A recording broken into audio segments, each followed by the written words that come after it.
set up. Alright. Three games is Shaman, Rogue, or Warlock.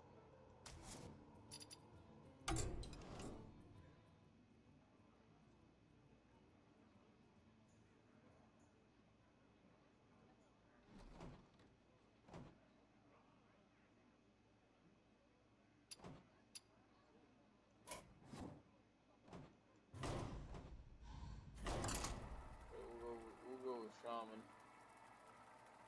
for now, for sure.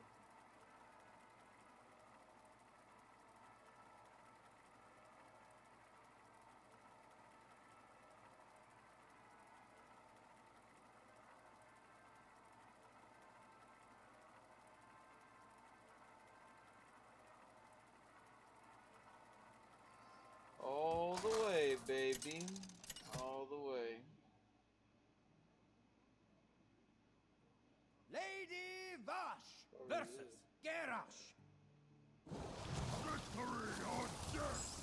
Your time ends now.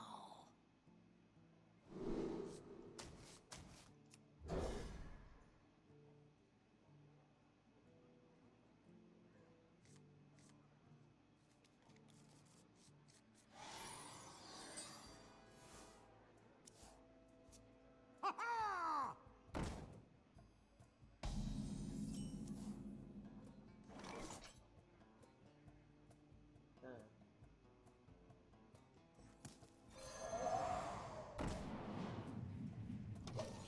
What is this?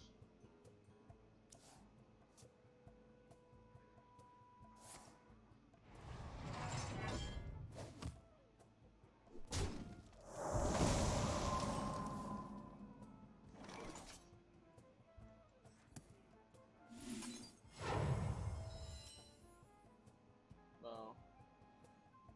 Fuck. I was dumb.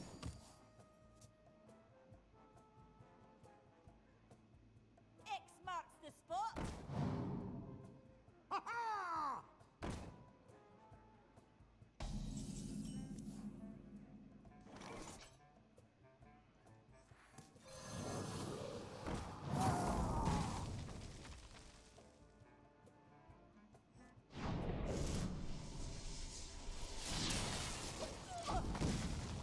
There you go.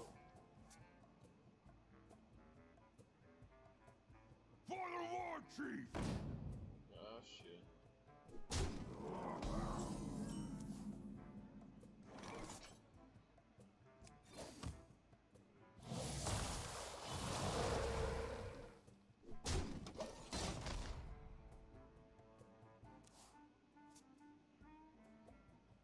Someone's gotta lead the charge.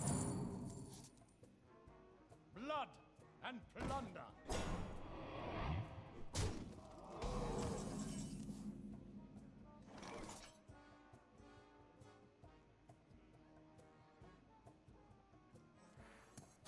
I am the storm of your demise.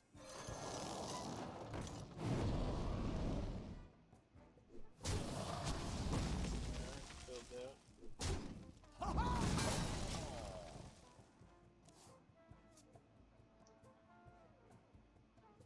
Trust the pirate's code.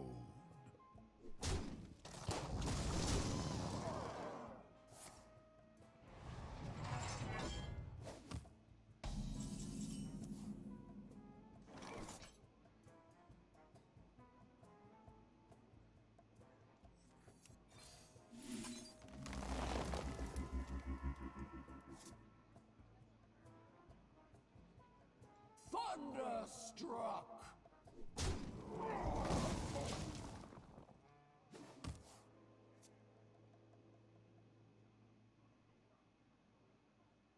Blood and plunder! Pirates away!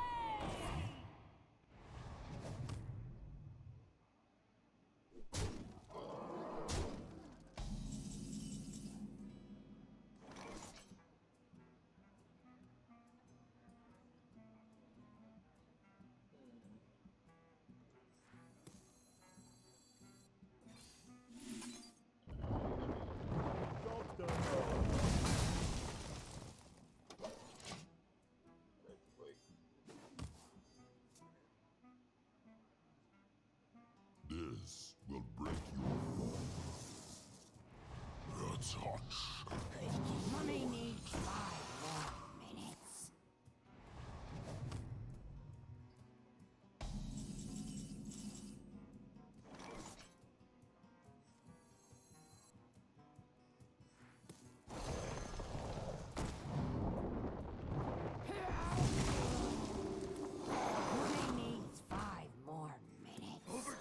charged and ready to fight!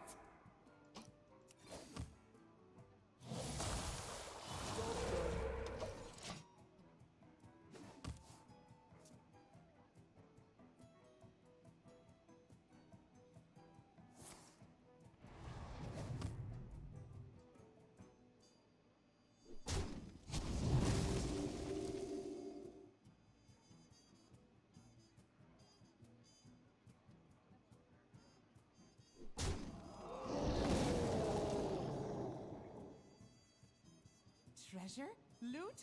What more can I ask for?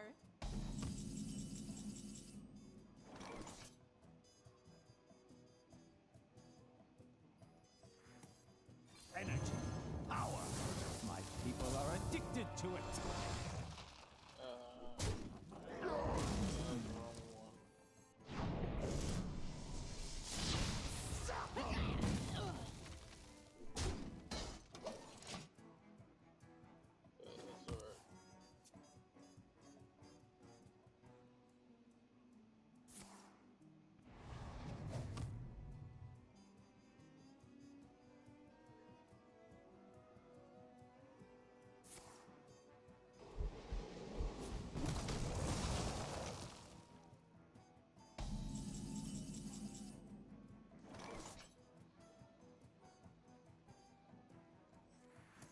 From Wicker Vow, hear my plea. These cursed spells I give to thee!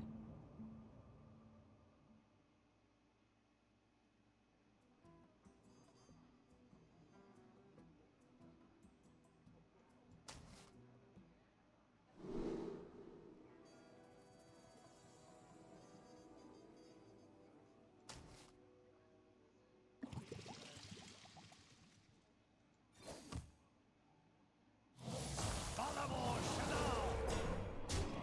Zap 'em!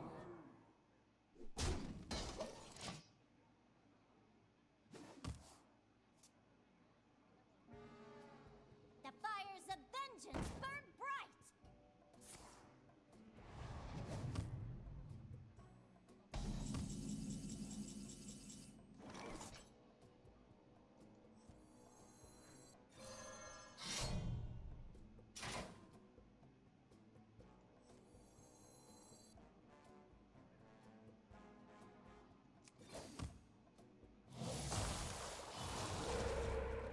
Zap 'em! Follow Chanel!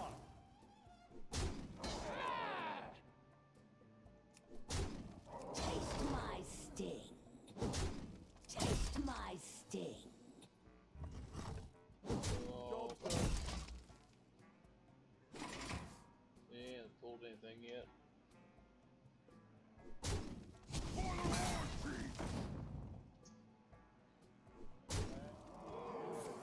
Kill that. Treasure? Loot? What more can I ask for? Alright. Let's use the horror. Yeah.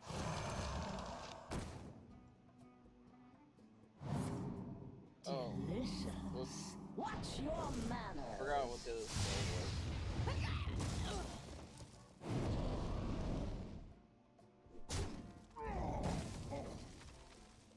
Zap 'em! Kill that. Follow Chanel! Taste my sting. Taste my sting.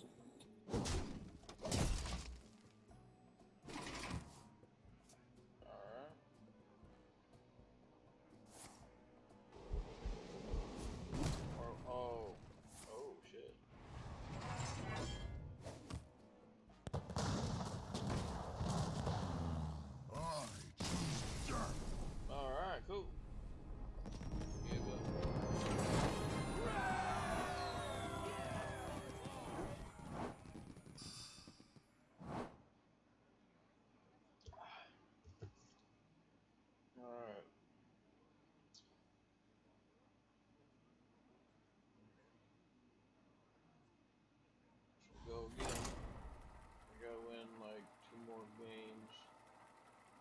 how we do.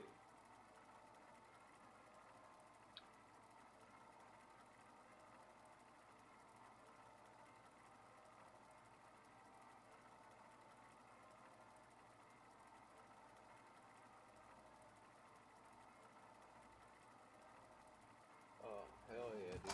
I just like woke up a little while ago. Fuck it, let's stream. Lady Vash versus the Thunder King! I am the slayer of kings and gods. Your time ends now.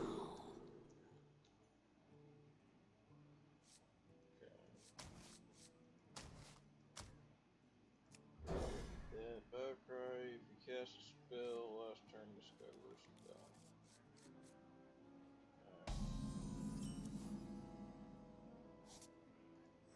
Overcharged and ready to fight. Okay.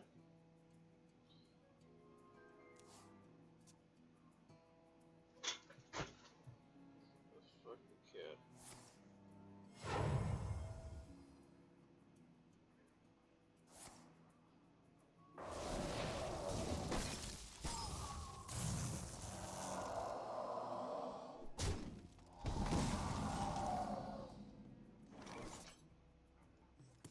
We hunger for vengeance! Zap 'em!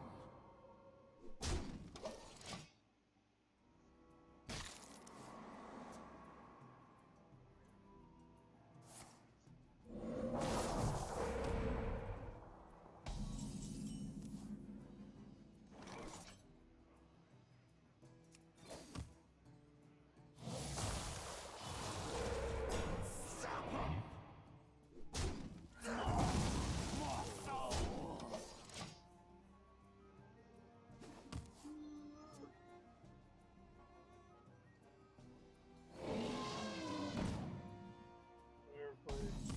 No.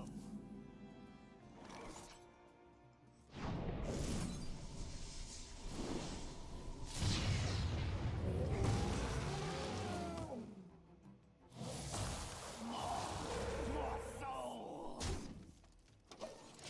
You know, we'll play him next.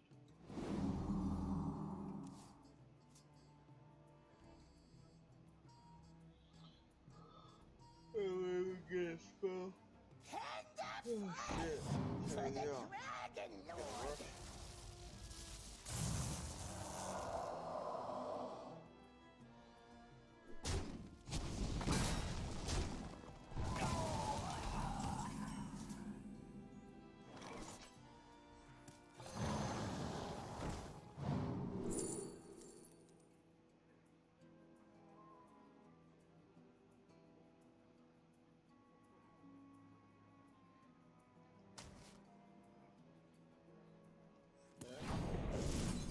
Watch your manners. Job done.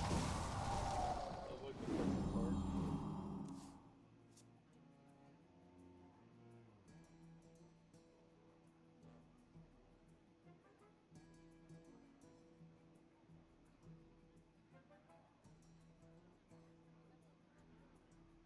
I will act as your skinner, dragon.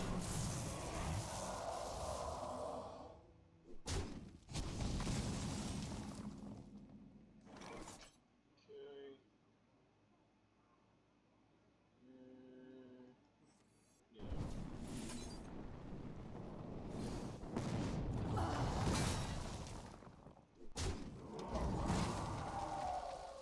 Okay, clear the board.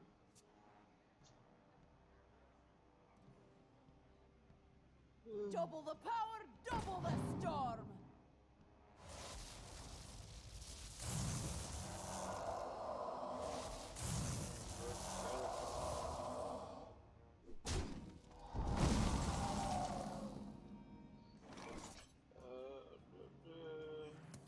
I am the storm of your demise! Bring out the dragon. Squall hunter.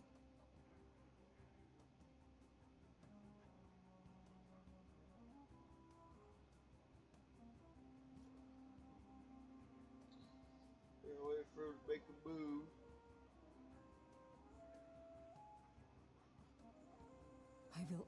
You're still done.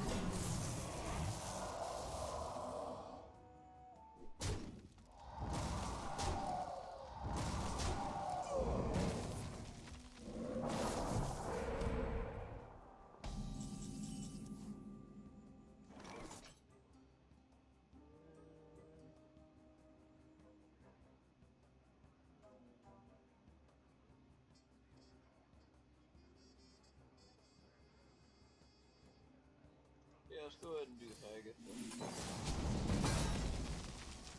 Overcharged and ready to fight!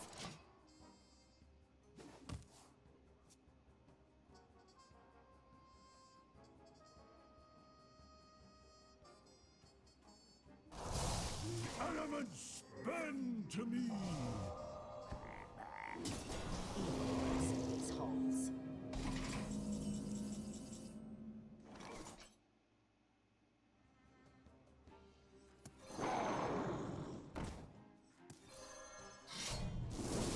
Taste my sting.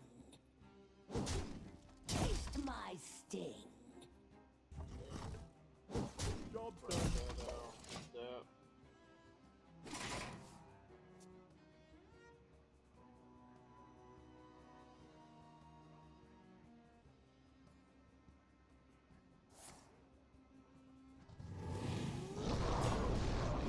Double pump out Verano, extra Star Whip, High Mountain Ice, Banana Spice, coming right up. God damn.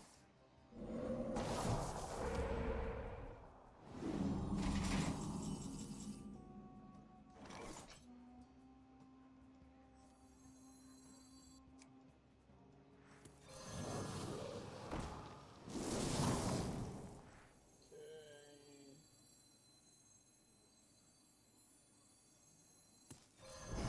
We can definitely kill them. I need mana. I need mana. Taste my sting. Taste my sting. We'll go ahead and kill this one.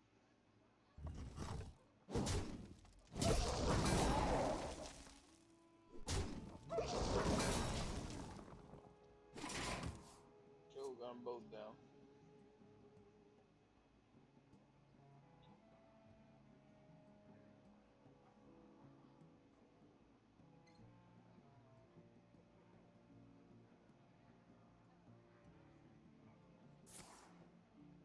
Ah, you did. It is not yet your time.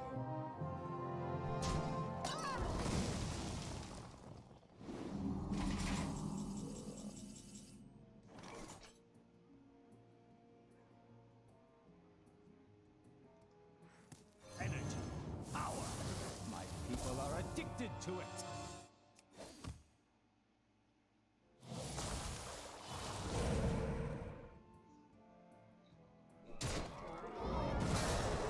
They got me. Yeah, he is. Well, almost.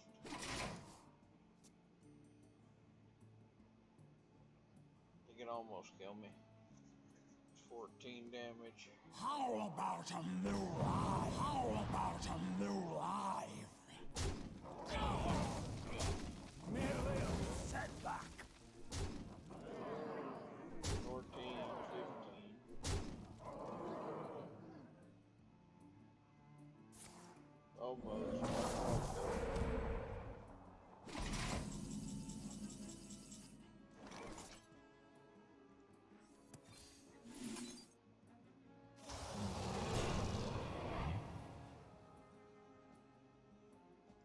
That's it for right now.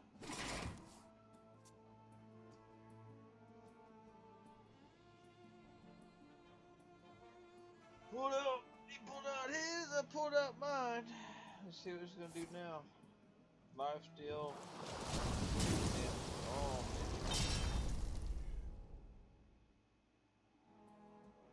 ain't that a bitch?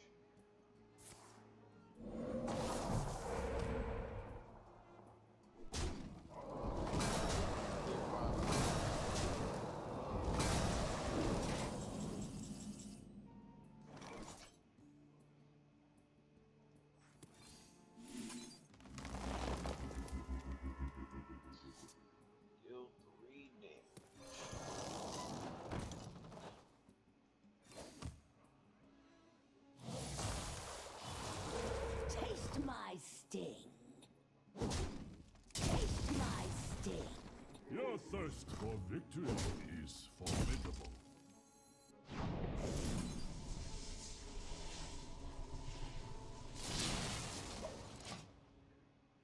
Yeah, that's all I got.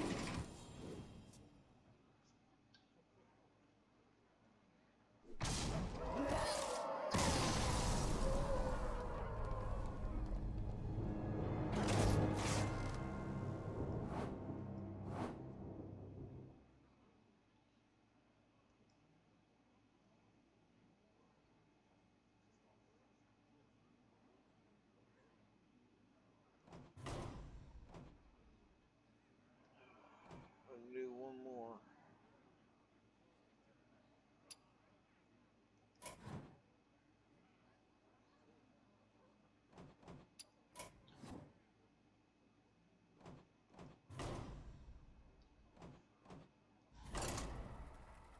See how it goes.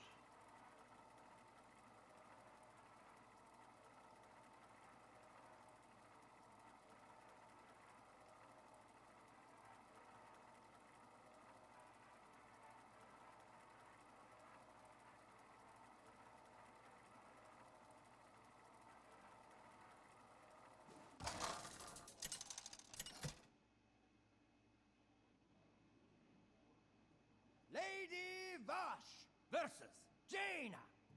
You asked for it. Your time ends now.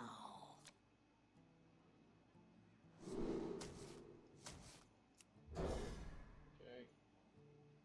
Swap those over.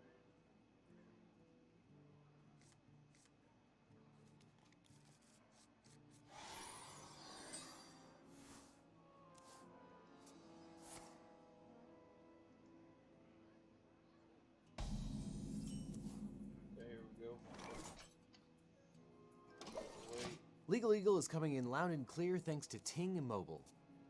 The president has been diagnosed with COVID-19 and has been flown to Walter Reed Medical Center. His condition may be worsening. This has huge implications for not just the way that the government is run, but also the 2020 election. Now, we all know that President Trump mocked Hillary Clinton's pneumonia. She's supposed to fight all of these different things, and she can't make it 15 feet to her car. Give me a break. Made fun of Biden for allegedly hiding from the coronavirus in his basement. Joe Biden is sleeping or whatever he's doing in his basement. He doesn't seem to come out a lot. And made fun of Biden for wearing a mask. Did you ever see a man that likes a mask as much as him? And made fun of Biden wearing a mask again. I don't wear masks like him. Every time you see him, he's got a mask. He could be speaking 200 feet away from it. He shows up with the biggest mask I've ever seen. So let me acknowledge the elephant in the room. There may be some schadenfreude today from people who are gleeful about this development. I'm not one of those people. COVID-19 is a serious apolitical virus that isn't selective about who it infects, and I wouldn't wish it on anyone.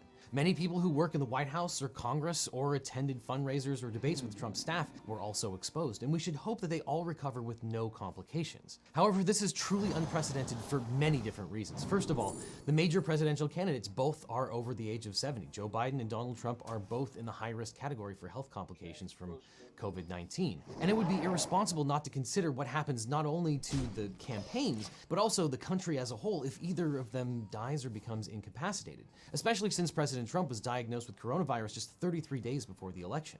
How will American democracy handle this earth-shattering event? What if the president is incapacitated or worse before the election? And what happens between the election and the Electoral College?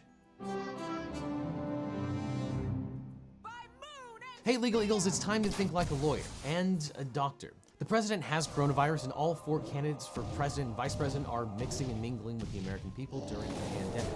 How panicked should we be about something happening to one of them? Well, we have to start with the 25th Amendment. The US Constitution's original plan for what happens in the event of a presidential disability or inability to work was for the vice president to take over. This seems simple enough, but Article 2, Section 1, Clause 6 doesn't exactly explain how to decide when the president is disabled or unable to perform the duties of the office. Congress passed laws to clarify the procedure, but nothing was formalized until the 25th Amendment was ratified in 1967.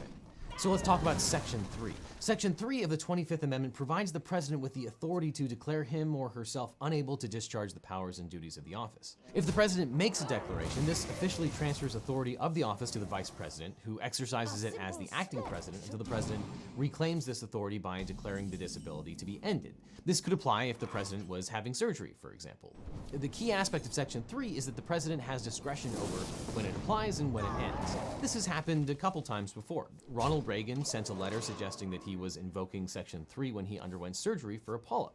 George H.W. Bush was the acting president for about 8 hours, after which Reagan resumed duties. When George W. Bush was president, he formally invoked Section 3 twice when he was anesthetized for routine medical procedures. As vice president, Dick Cheney took over on both occasions. So hypothetically, let's say President Trump declares that he will be unable to perform the duties of his office during his coronavirus quarantine. We know Mike Pence would be acting president, but there's one additional wrinkle to consider. Most scholars believe that he would not be allowed to continue in his role as president of the Senate. According to the Constitution, the Senate shall choose their other officers and also a president pro tempore in the absence of the vice president or when he shall exercise the office of president of the United States. Under such a scenario, the president pro tempore would exercise the powers and duties as the president of the Senate for the duration of the disability. The vice president would resume both the title and duties of president of the Senate once the president declared his disability over. Which brings us to Section 4 of the 25th Amendment, which is far more complicated. You've probably seen resistance Twitter kicking around the idea that the president's cabinet invoking the 25th Amendment because they allege Trump is in the mental decline. There is in fact a process for that, but it's never happened and it's highly political and unlikely to happen. Section 4 provides for instances of contingent presidential disability. This means that there may be situations where a president is unable to discharge the duties of office, but is unwilling or unable to declare the disability under Section 3. So if the president was suddenly taken ill or put on a ventilator or had emergency surgery or went into a coma, then the 25th Amendment applies because the president wouldn't have the ability to make that determination for themselves. However, the authors of the amendment also wanted to cover scenarios where the president thinks he or she is totally fine, but the vice president and a majority of the cabinet think that he or she is not fine. Remember, America is the country that was created in part because colonists didn't want to be ruled by King George III, who was said to be suffering from madness. So, if the president is unwilling to declare themselves incapacitated, then the cabinet and vice president may act. Under these circumstances, this section authorizes the vice president and a majority of either the cabinet or any other body established by law acting jointly to declare the president to be disabled. The vice president would need the concurrence of at least 8 of the 15 cabinet officers to activate the declaration of presidential disability. Now, once they notify the president pro tem and the speaker, the vice president immediately assumes the powers and duties of the office as acting president. Now, the drafters of the amendment were well aware that this opened up the possibility of a president being removed solely for political reasons. Therefore, the amendment gives the president a way back in. If the president, in a time of his choice, transmits a written message to the president pro tem and the speaker that no disability exists, he or she resumes office. This sets up a political showdown because the vice president and the majority of the cabinet have 4 days to contest this finding if they think the president is incapable of serving. And then Congress decides. If a 2/3 vote of both houses believe that the president is unable to discharge the duties of office, the vice president continues as acting president until the disability is resolved. If a 2/3 margin is not obtained, or if Congress is in session, but at the time does not vote on the question within 21 days of receiving the declaration, then the president resumes the powers and duties of office. And similarly, if Congress is not in session at the time and assembles but doesn't vote within 21 days, then the president resumes the powers and duties of the office. Like I said, this is complicated. And Section 4 has not been activated since the amendment was ratified in 1967. But there are 2 events during Reagan's presidency where it arguably should have been invoked. On March 30th, 1981, President Reagan was shot and seriously wounded while leaving a speaking engagement in Washington, actually just down the street at the Hilton on Connecticut. He had an emergency surgery and he was under anesthesia. His aides debated whether or not to invoke Section 4. They were notified that a full recovery was expected and decided no further action needed to be taken.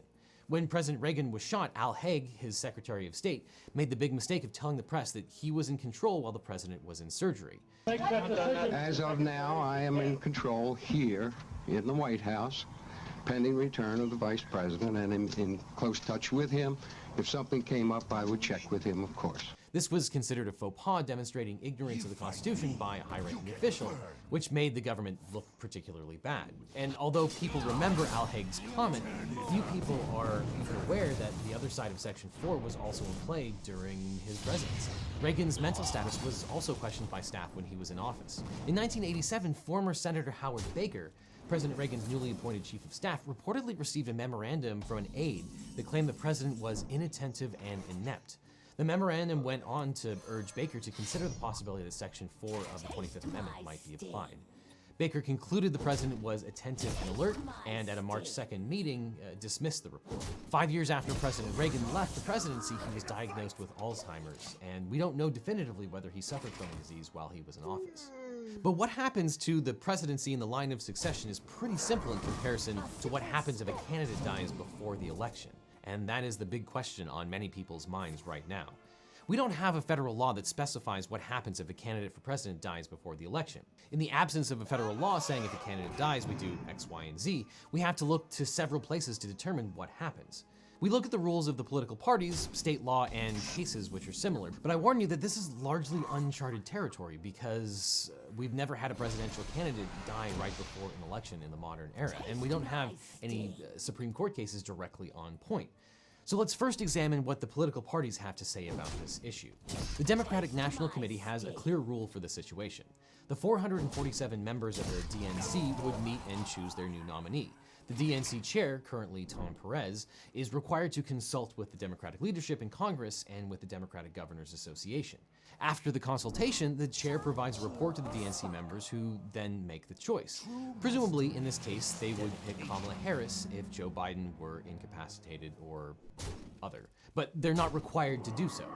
The Republican National Committee has similar rules. The RNC has 168 members, 3 from each state, plus 3 from 6 territories. The members would re-vote in a similar manner as they did at the convention. If those 3 members of a state disagree with each other, then they each get to cast 1/3 of the votes of that state.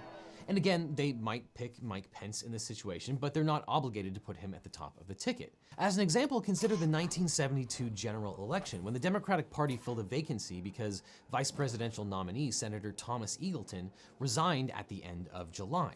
The Democratic National Committee met on August 8th to nominate R. Sargent Shriver as the new vice presidential candidate. So far so good, right? I mean, the parties would just decide who they wanted and the voters would go vote. Well, actually no, it's way more complicated than that. The parties would still need to replace the name of their dead or incapacitated candidate on each state's ballot with that of the new candidate. The Constitution gives the states the right to set the time, place, and manner over federal elections. This gives states the power to say how a candidate gets put on the state ballot. The courts have confirmed that the states have a compelling interest in finalizing the ballot and establishing deadlines. So far, courts have been reluctant to find any problem with how the states finalize their ballots. The states have considerations such as timely handling of absentee ballots, military ballots, vote tabulation, and they're allowed to administratively run elections without federal interference. This is why states have deadlines for when the parties must certify their candidates for the ballot. And here this is a huge issue because most ballot access deadlines have already passed because they were in August and September. Only a few states have deadlines in October: California, New Hampshire, Rhode Island, and Wisconsin. And a real problem arises when the candidate dies in October or November, which is too late to get on the ballot but right before the election. What happens to the vote for the deceased candidate? Well, we know the answer when it comes to electing a member of Congress, and it's potentially instructive for a presidential candidate. There are 2 main ways of handling this. There's the American rule and the British rule. The Constitution says the House and the Senate each, quote, shall be the judge of the elections, returns, and qualifications of its own members. So Congress gets to decide what happens to a dead congressperson's vote. Congress has always followed the American rule, which says that the votes given to the dead candidate are not void. Those votes are considered valid, and if the dead person receives the most votes, this creates a vacancy in the office. That vacancy will be filled according to the Constitution, and vacancies in the Senate are filled in accord with the 17th Amendment, which permits governors to temporarily appoint someone to the Senate seat. And here's an example of how that works in the real world. Missouri Governor Mel Carnahan won election to the Senate in Missouri in 2000, 38 days after he and his son died in a plane crash. Under Missouri election law, the names of deceased candidates remain on the ballot if they die so close to the election that the filing deadline or the time for political parties to substitute a candidate has passed. And Missouri law expressly follows the American rule, which means that Carnahan's death and subsequent victory created a vacancy. Carnahan's death created 2 vacancies, one in the Senate and also one as Missouri governor. Roger Wilson ascended to the acting governor upon Carnahan's death, and he announced that he would appoint Jean Carnahan, Mel's wife, to the Senate seat. House vacancies are also handled according to state law, but governors must provide for a special election rather than appointing someone on an interim basis. And this is what happened when 2 Democratic members of the House, Hale Boggs of Louisiana and Nick Begich of Alaska, were killed on October 16, 1972. Under Louisiana and Alaska law, it was too late to replace them on the ballot. Both deceased candidates won their races, and their seats were eventually filled by a special election. But not everyone likes the rule that dead candidates can win elections. The minority rule, known as the British rule, would give the election to the next highest vote getter. This means that the person who finished second would be seated in the House or Senate. This rule has not been followed by either House of Congress, and some argue that the election of a dead person should be considered a nullity and we should just have a new election to fill the seat regardless. The argument for the British rule is that the Senate and House have a right to judge the qualifications of its members, and a person who is dead can't be properly qualified. Therefore, the election should at least be a nullity. Congress has been reluctant to adopt this British rule because it invalidates the will of the people in a popular election, and it would arguably conflict with a lot of state laws which follow the American rule with their own precedent for handling vacancies. But this still doesn't tell us precisely what would happen if a presidential candidate died in a federal presidential election when it was too late for them to be replaced on the ballots for all 50 states. Moreover, the death of a presidential candidate does not create a vacancy, so we need to look at how presidents are elected. So the question is, what happens if a presidential candidate dies right before the election? When voters cast their votes on November 3rd, they're not actually casting votes for a specific person. Instead, they're casting votes for a slate of electors who will be sent to the Electoral College. That makes the presidential election different from a Senate or House election. And we can argue until the cows come home about whether the Electoral College is a good thing or a bad thing, but it's the system that we have. So now let's assume that the president dies 2 days before the election. There's not a time for the courts to resolve the ballot access problem. The election is happening with his name on the ballot in some states, and Mike Pence's name on the ballot in states that allowed for a substitution. And the first thing to know is that if the president passes away under the 25th Amendment, then the vice president becomes president no matter what, because the rules of succession established by the Constitution. And if Biden won the election, then there's not really a problem. Biden would be sworn in 2021, and Pence would be president until then. But what if Joe Biden dies and then subsequently wins? Does Kamala Harris become president? And what if the combined Trump's-Pence ticket received 270 electoral votes, meaning that the ticket won the election? Does Trump get to be sworn in for a new term? Well, the answer lies with the Electoral College. So each state's electoral votes usually go to the winner of the state's popular vote. Some states allow electors to vote for anyone they choose. About 30 states require the electors to be bound by the state's popular vote. 14 of the 30 states have laws mandating that the electoral vote be canceled if the person goes rogue. This is called being a faithless elector. However, some states simply penalize the elector with a fine or short jail term. But their vote can still be cast for someone other than the popular vote winner. Few states actually have laws specifying what electors do if a candidate dies before the Electoral College meets.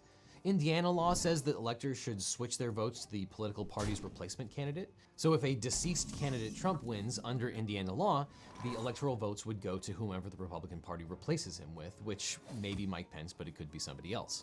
In contrast, Michigan law requires electors to vote for the winning candidates who appear on the ballot. Presumably, this means that they must vote for the vice presidential candidate on the ballot. The electors may simply cast their votes for the person the winning political party has put up as the replacement candidate, or an elector could believe that they should cast their vote for the dead candidate because state law commands it, or for any other reason. An elector could do that even though there is precedent for Congress disallowing the vote for a deceased candidate. But what the state parties and electors have to do in this event is largely governed by state law. And as usual, Lawfare has done the hard work and taken on the Herculean effort of compiling all the law of the states that are likely to be in play here. So if you're curious about what the various state laws mandate during a vacancy, definitely check out Lawfare. In the 1872 election, Congress decided not to count 3 electoral votes for presidential candidate Horace Greeley, who had died after the November election but before the meeting of the Electoral College. Would Congress follow that precedent? It's impossible to say. If one party controlled both houses of Congress, then it'd be easier for them to invalidate the electoral votes of the deceased candidate. But the Electoral College does not vote until December 14th of this year. over a month after the election. If a candidate dies between the election and the Electoral College voting, the process is the same that I talked about before. The party seeks a replacement candidate, and the party would probably expect their electors to still vote for their new candidate, but they're not necessarily required to do so. It depends on the state law. And they could vote for another member of their party, or even a third-party candidate if they wanted to. And then, of course, it gets even more complicated if no candidate can be certified to have 270 Electoral College votes under the 12th Amendment, which we'll talk about in just a second. So then there's the question of what if a president-elect dies after the Electoral College meets, but before being inaugurated? Congress will count the Electoral College votes on January 6, 2021. They must then certify that vote. And if a winning candidate were to die between December 15th, after the electors have voted, but before January 6th, things start to get pretty messy. There isn't a federal law that says whether the electoral votes of the deceased candidate also count for the vice president. The Constitution's 20th Amendment says the vice president-elect becomes president if the president-elect dies before Inauguration Day. But it also provides that if the president has not qualified by January 20th, then the vice president-elect serves as acting president until a president qualifies. The vice president-elect, who is subsequently inaugurated as president, would then nominate a vice president under provisions in Section 2 of the 25th Amendment. But that might not actually resolve the problem here. Does a candidate formally become the president-elect after winning the Electoral College vote, or only after Congress certifies the vote? This is a question that has remained unanswered. However, in the 1932 House Committee report accompanying the 20th Amendment, it actually explains that the authors of the amendment felt that the counting of the votes does not matter when determining if a person is president-elect. Quote, "It will be noted that the committee uses the term president-elect in its generally accepted sense, as meaning the person who has received the majority of electoral votes, or the person who has been chosen by the House of Representatives in the event that the election is thrown into the House. It is immaterial whether or not the votes have been counted, for the person becomes the president-elect as soon as the votes are cast." This still isn't the clean resolution that we were probably hoping for in a crazy hypothetical like this.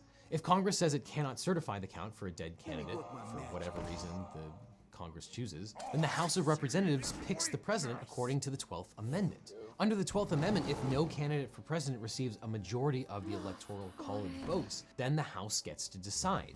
And the House must choose from the top 3 vote-getters. But this means that in a 2-horse race, such as what we have this year, then effectively the living candidate would then become president. But as you can imagine, this whole process would be insanely political and basically chaos. And it's not entirely clear, but if the president-elect were to die after Congress has certified the Electoral College vote on January 6th, then the most likely scenario is that the rules of succession would apply, meaning the vice president-elect would then become president.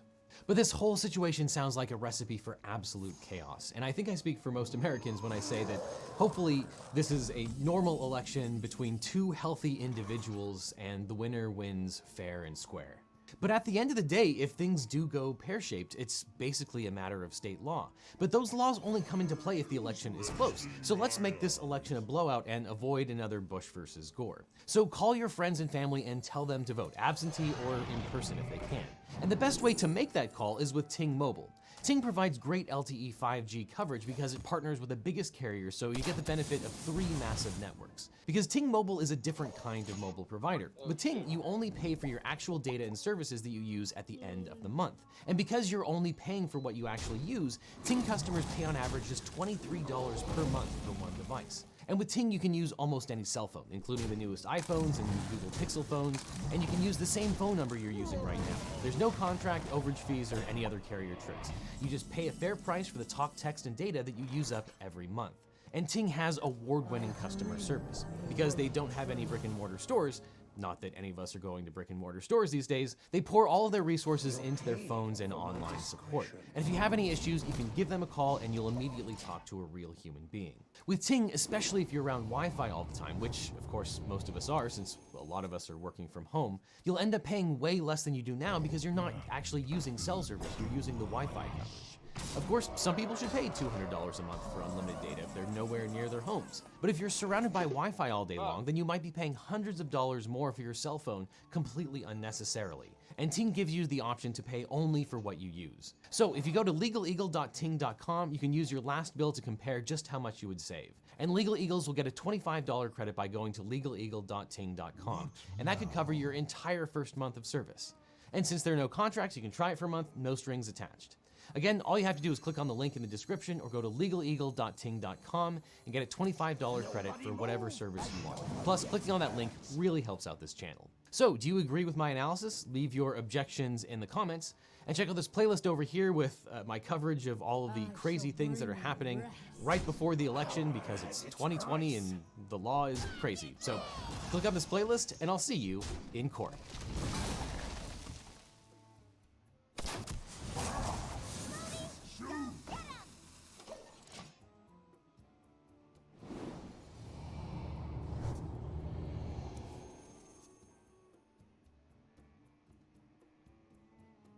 This episode of Legal Eagle was made possible by Skillshare. Learn to think like a lawyer for free for 2 months by clicking on the link in the description. Well, it finally happened. Donald Trump's taxes have been released, or more specifically, they've been leaked. And the information contained inside helps paint a picture of why the president wanted to hide the information for so long. Since at least 2015, Americans have wanted to know one thing about Donald Trump's finances. Does he pay taxes or not? The New York Times has now answered this question. President Trump has paid 0 taxes for 10 of the last 15 years. He paid $750 in taxes the year he became president and the year after, and even then it was only because his accountants wanted him to pay something. He didn't understand the code, nor would he have had the time and the patience to learn the provisions. No, he knew that we would produce the lowest possible tax for him within the law. He deducted personal expenses like $70,000 in hairstyling services. He paid hundreds of thousands of dollars to his children, who he was also employing as W-2 employees. And before he became president, he was hemorrhaging money. Gobs and gobs of money. So, President Trump pays basically 0 in taxes because almost all of his businesses operate at a huge loss. On paper,